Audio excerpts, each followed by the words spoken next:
Episode 1. This shouldn't take more than 2 episodes to do, but I think I will do multiple playthroughs on stream. This will probably be one of the very few games that I do that with, besides, like what I just mentioned, Baldur's Gate. Because there's just like so many ways I think for this game, especially that being the deluxe edition, that it could play out. I don't think there's a save feature though, is what I'm thinking. So I think I need to finish this in one go. Now that I'm thinking about it, but we'll see.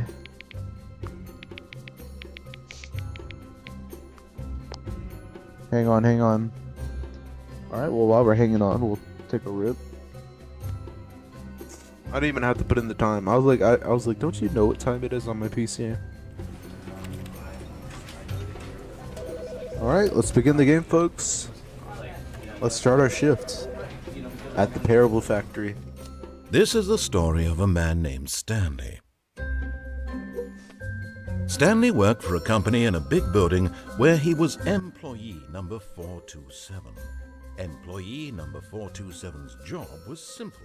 He sat at his desk in room 427 and he pushed buttons on a keyboard.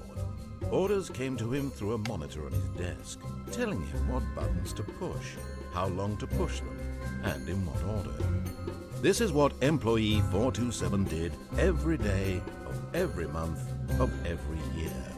And although others might have considered it soul-rending, Stanley relished every moment that the orders came in, as though he had been made exactly for this job.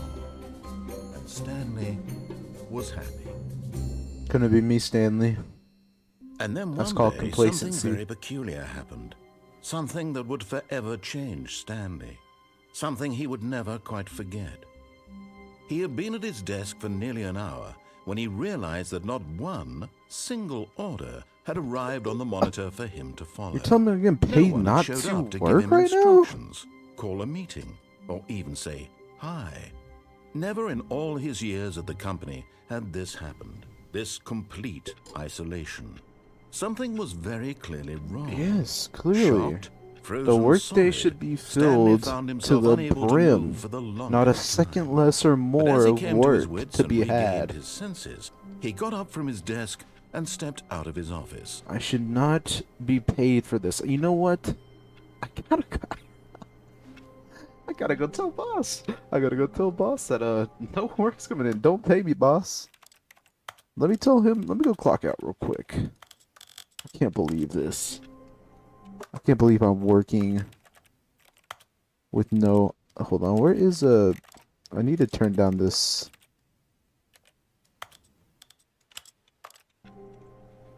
Okay, that's a little better. Oh, I can't believe this right now. Where is everyone? No one's All of his clocked in right coworkers now? were gone. What could it mean? Stanley decided to go to the meeting room. Perhaps he had This is simply missed a memo. unacceptable. No matter how hard Stanley looked, he couldn't find a trace of his co-workers. I never miss a memo. Something outside doesn't look right. I'm used to seeing more than that.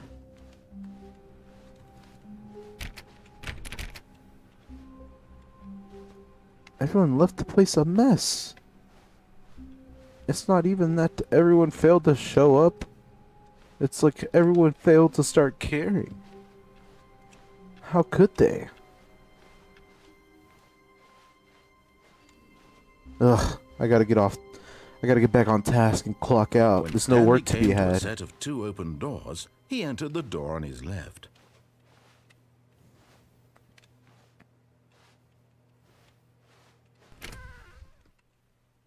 No, I changed my mind. I changed my mind. You told me to go on the door left. I want to go on the right. Ugh. Sorry, let me back. Oh.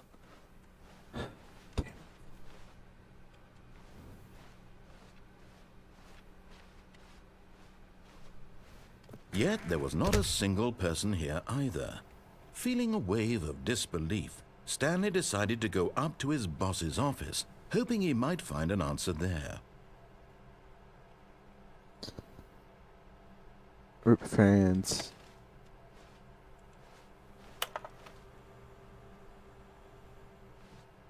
Using slides to assure employees that everything is okay. Make sure your slide has a slick blue graphic in the header. Everyone is unique. You most of all. I love that. Number of slides on this slide. Charts, and slides, and slides. So it seems charts is the overbearing information carrier of this presentation. Rate at which charts on the same slide depict rate of increase in graphs per slide. I see. So please, no more charts, please. I'm begging. The Boss Appreciation Minute. On your Boss Appreciation worksheet, circle the top 20 things you love most about your boss. Fill in a triplicate and return to your Boss Appreciation Specialist. Solving an interpersonal conflict. If you ever find yourself in a conflict with another diligent employee like yourself, but more inclined towards conflict, what are your dreams for the future? Nature, transcend, lunch, travel, less air, comatose. Tips for not getting fired. Talk less. Do unbelievably amazing work all the time, every day, with no exception of promotion or recognition. Don't get fired. I mean, yeah. What's wrong? Like, what's wrong with that? Coming to a staircase, Stanley walked upstairs to his boss's office. Boss? Oh, I don't want to go upstairs. I want to go downstairs. I never want to talk to the boss. He always makes me feel incompetent. Hello? What is this?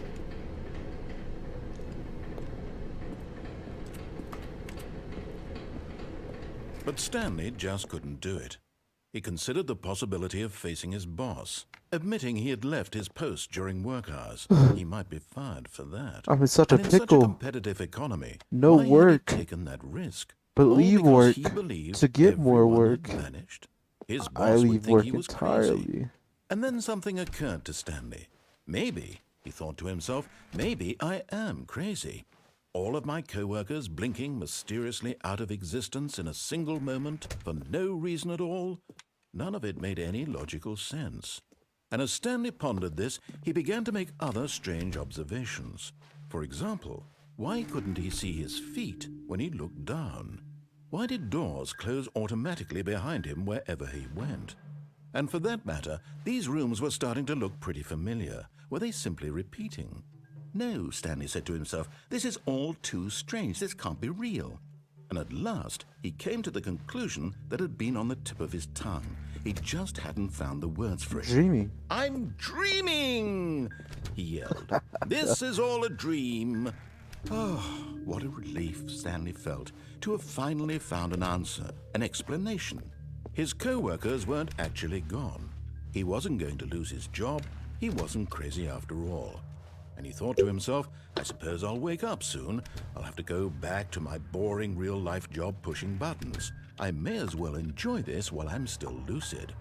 So, he imagined himself flying and began to gently float above the ground. Oh my God. Then he imagined himself soaring through space on a magical starfield, and it too appeared. Really? It was so much fun, and Stanley marveled that he had still not woken up. Ooh. How was he remaining so lucid? And then perhaps the strangest question of them all entered Stanley's head. One he was amazed he hadn't asked himself sooner.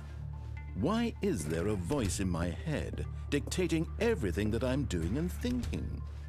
Now the voice was describing itself being considered by Stanley, who found it particularly strange.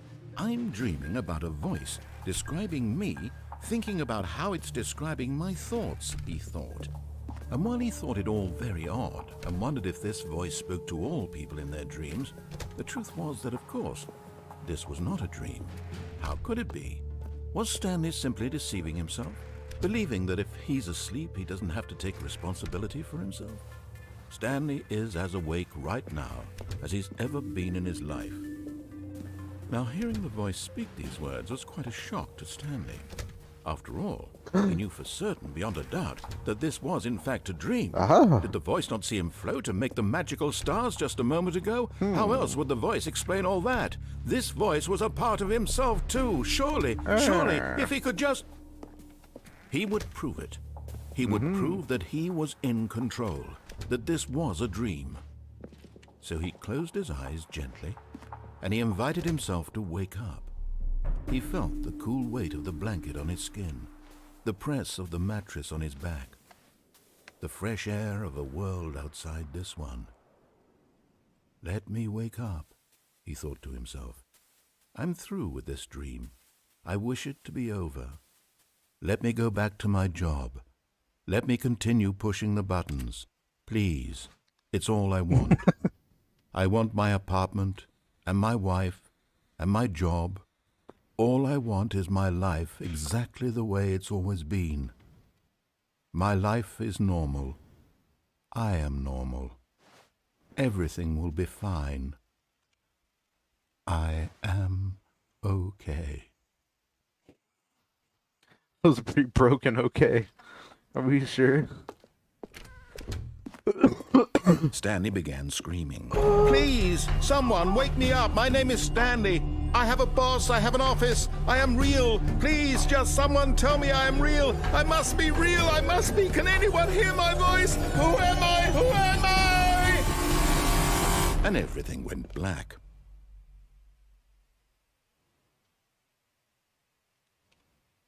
This is the story of a woman named Mariella. Mariella woke up on a day like any other. What? She arose, got dressed, gathered her belongings, and walked to her place of work. But on this particular day, her walk was interrupted by the body of a man who had stumbled through town talking and screaming to himself, and then collapsed dead on the sidewalk. And although she would soon turn to go call for an ambulance, for just a few brief moments, she considered the strange man. He was obviously crazy. This much she knew. Everyone knows what crazy people look like. And in that moment, she thought to herself how lucky she was to be normal. I am sane. I am in control of my mind. I know what is real and what isn't. It was comforting to think this, and in a certain way, seeing this man made her feel better. But then she remembered the meeting she had scheduled for that day, the very important people whose impressions of her would affect her career, and by extension, the rest of her life. She had no time for this, so it was only a moment that she stood there, staring down at the body. And then she turned and ran. There we go. Stanley Parable.